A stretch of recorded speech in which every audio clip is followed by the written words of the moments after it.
Okay, this is take God alone knows whatever it is. Okay, one of those videos when you just really don't know how people are going to take it, and I'm recording this late at night when I've had a long day. So there we go. I'm not going to be the most clear-minded of people, but that is perfectly okay for the subject of today's conversation.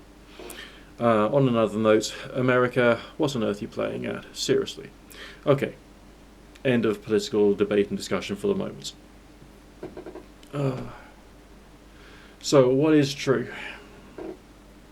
Remember that I've been playing around with a subject called Magick since I was tiny, um, and I've been trying to understand how it all works from the experimental point of view, so I could then create maybe a cohesive set of understandings which one could then communicate to other people, and therefore they could then do some developmental exercises and also develop some anomalous experiences.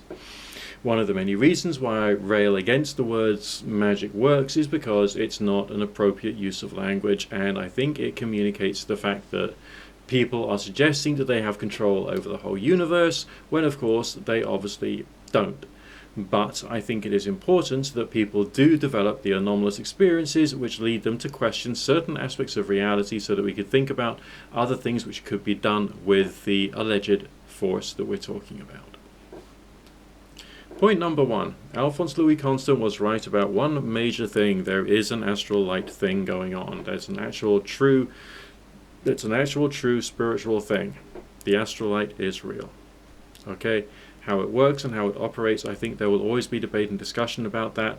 And there are, of course, various different types of energy in the universe, and all of them operate in different ways. I think that the stuff which the magicians and the occultists tend to deal with is more on the spiritual mediumship level than on the spiritual healing level. The spiritual healing level deals with the body, the chakras, the layers of the energy fields, the meridians, and all of the places where the energy flows to and from, and how the chakras and the energies within the body operates the system. The magical universe is more to do with the concept of entities and dealing with them.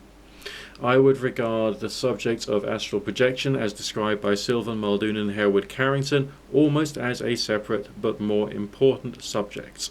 And of course I mentioned his book again because of course I think it's one of the most important books ever written in the whole of the human history and language, because it is true.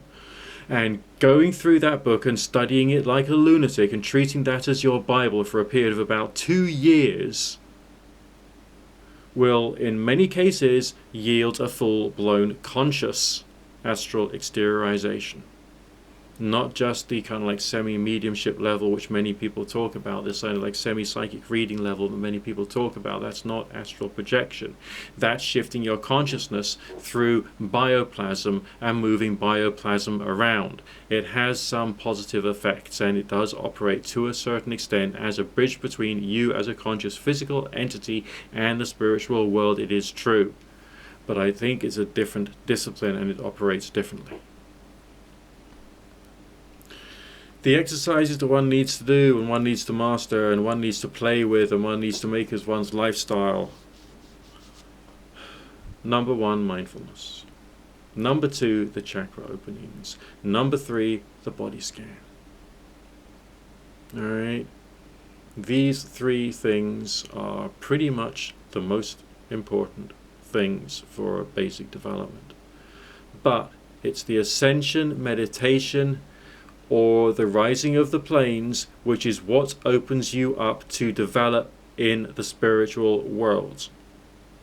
That's the missing piece. Now, it's important to use religious ideas as tools, but not to allow the groupthink of that religion to operate through you, because if that happens, you lose all independent thought. But the religious ideas become tools for what? What did Barbara Ann Brennan say? She spoke about the changing of your energy field. The spiritual healers change their energy field. So it's ideas, it's emotions, it's thoughts which change your entire energy field. Looking at the developmental exercise, the the defensive exercises and the attack exercises, not exercises, visualizations, explanations that she spoke about. They weren't exercises, but you can practice them as if they were exercises, some of them. That is actually true. All right? So when a person in the magical space, which is much more to do with yourself as an entity dealing with other entities, is dealing at that level, I guess we're using the right kind of energy. And the right kind of energy is 4 different things. The essential meditation opens you up to the spiritual world. The basic exercises of the mindfulness, the body scan, and the chakras, that operates on the healing level. And that's generally good for you. But that one extra exercise, the rising of the planes, that is the one thing that you need to understand, is the roots to the place where magic comes from.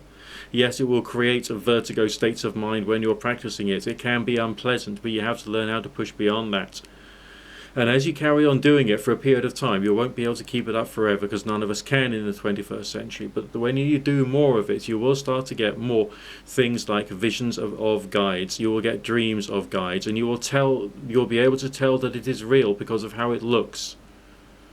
Because how it looks is with this strange bluish-yellow light. This bluish-yellow light spoken of by Sylvan Muldoon and Hereward Carrington is right. I have been there, I have seen it. It is true. It is the colours of being in the spiritual world at that level, of that type. And in that space, you can enter into it in a totally conscious manner under the right circumstances, which are very difficult to create. Go back to Sylvan Muldoon and Hereward Carrington about that. Back to witchcraft. The circle, when you cast it, it is real. It has objective reality. Circles can be cast in different levels and different types. On one, you can even cast one just through thinking about it, even through talking about it. I can feel that one is being formed around me right now. But the one which is cast ceremonially is the one which will have more power in excluding psychic energy and interference. And when it is physically sealed with your finger, your circle of blue light, because it is blue, okay, the circle is objectively blue. Once you've done it physically, that cuts out so much noise. And when you feel it closing, bam, that's it.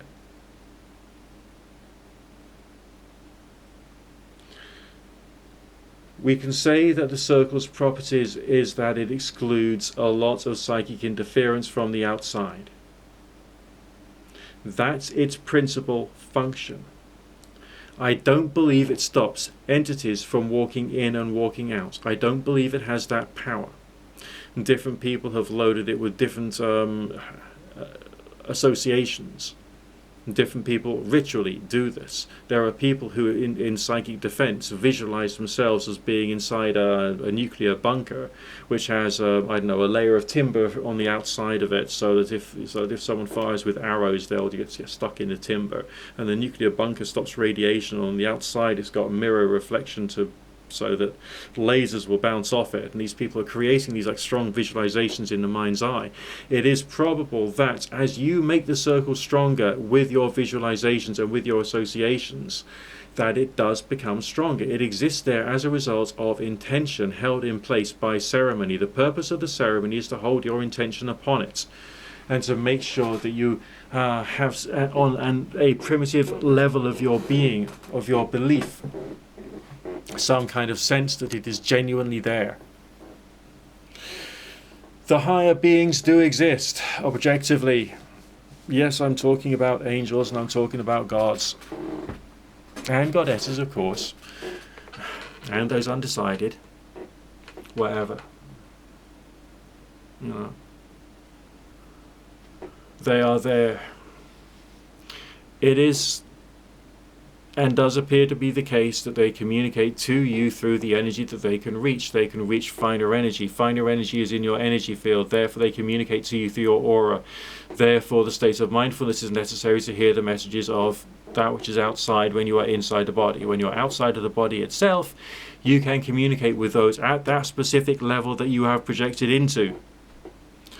And which level that would be would depend upon your meditative exercises and how you have been able to sense and perceive and change in your sense of perception, so that you can then have access to those different energies.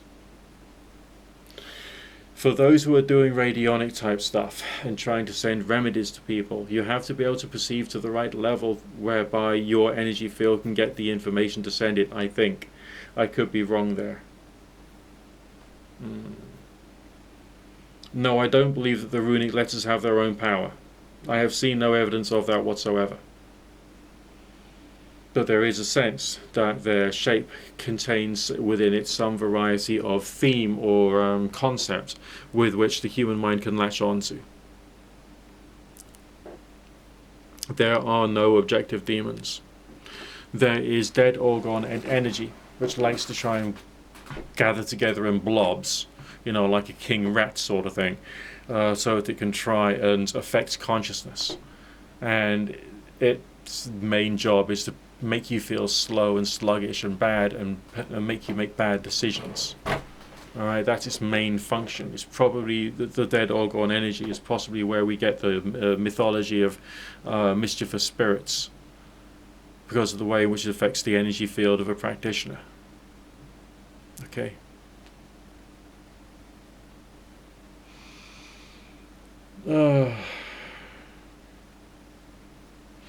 The operations which Charles Cosmanio spoke about of exploding the energy fields, that's real.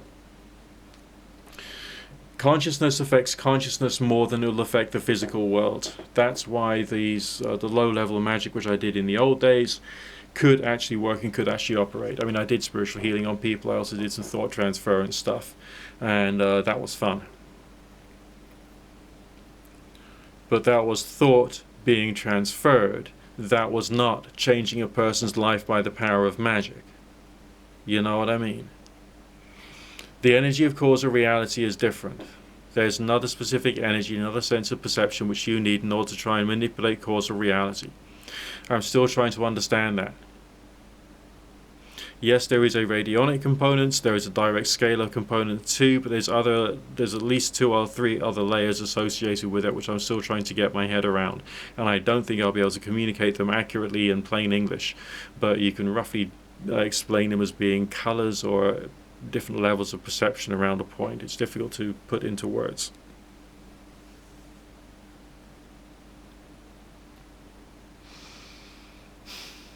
The fairy realm is real as well. Okay, the Fae realm. I've had experiences with Fae. Just a couple. One was very significant.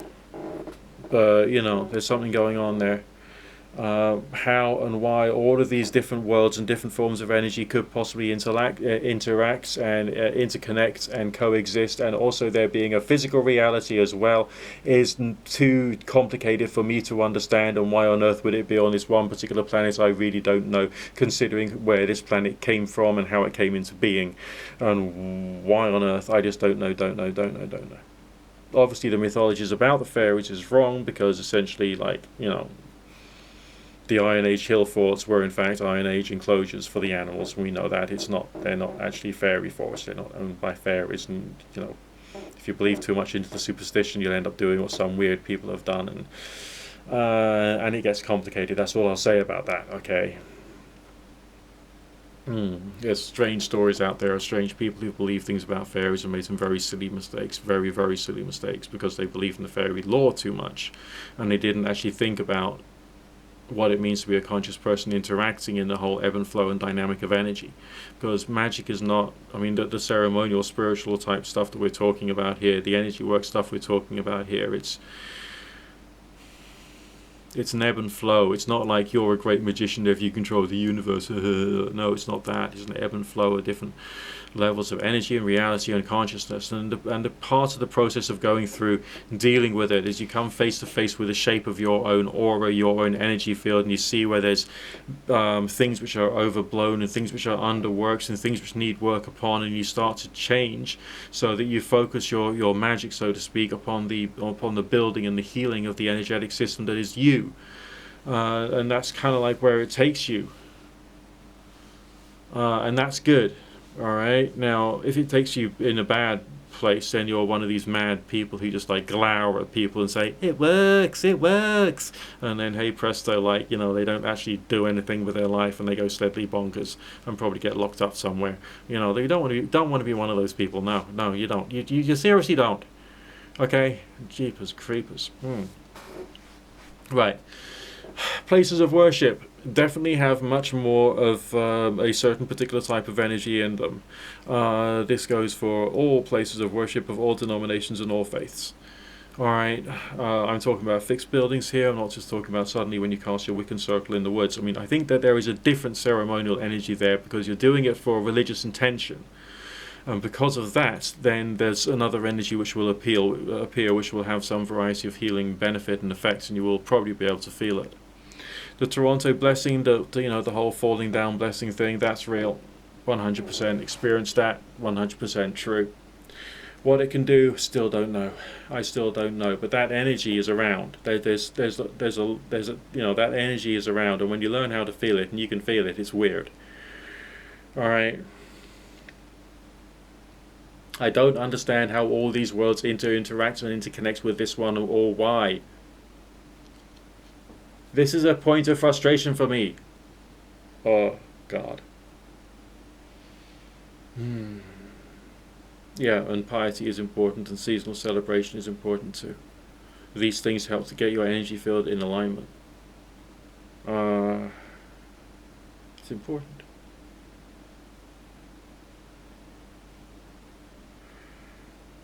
Okay, well that's about all for now. Here's me, overtired 50-year-old, telling you all the secrets of magic. Oh dear.